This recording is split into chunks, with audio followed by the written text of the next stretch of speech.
سأل سائل بعذاب واقع للكافرين ليس له دافع من الله ذي المعارج تعرج الملائكة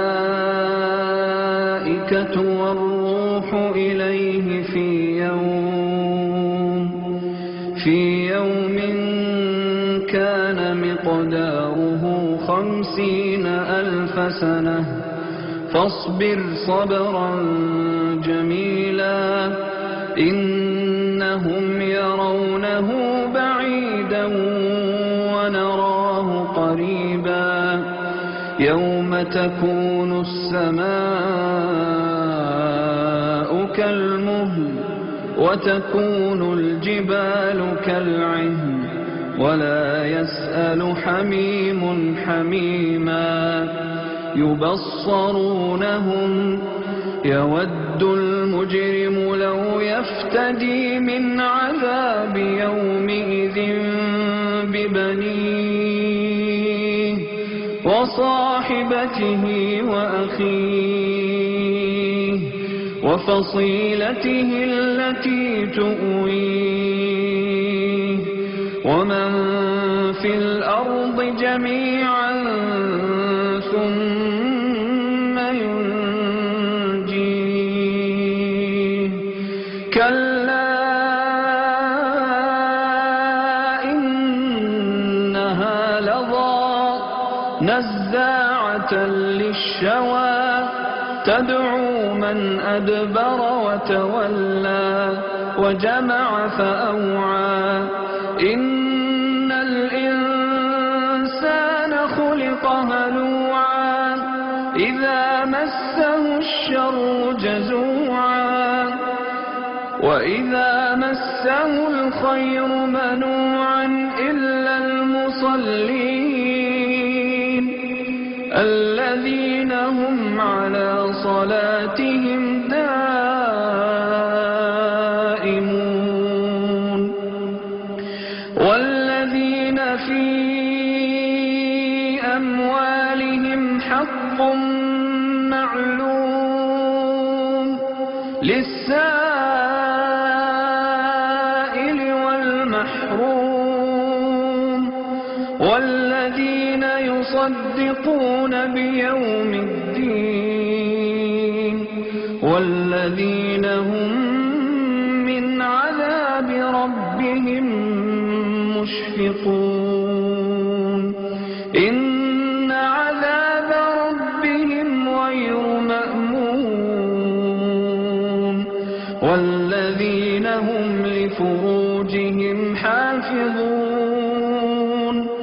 إلا على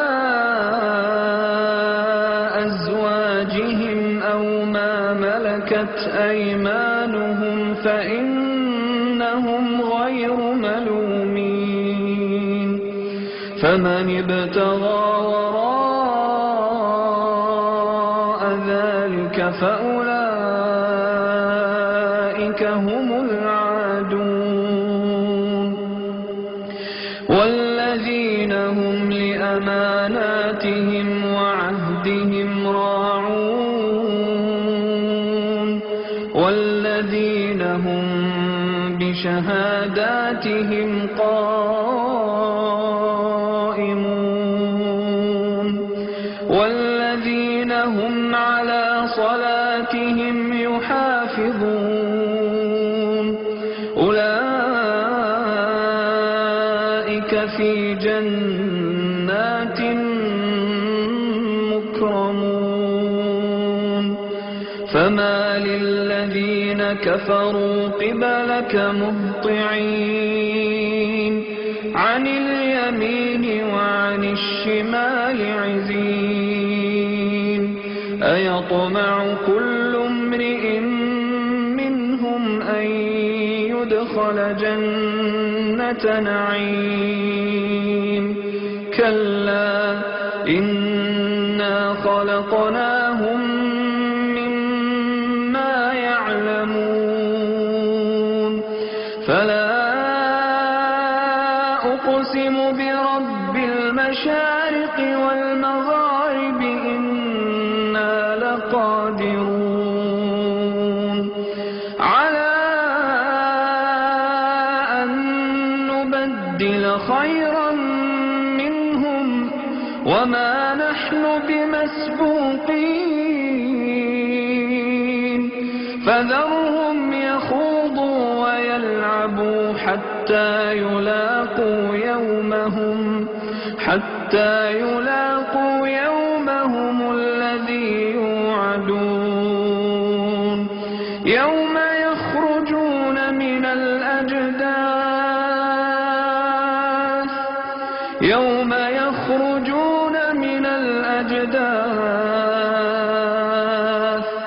يوم يخرجون من الأجداث سراعا كأنهم إلى نصب يوفضون خاشعة أبصارهم ترهقهم ذلة ذلك اليوم الذي كان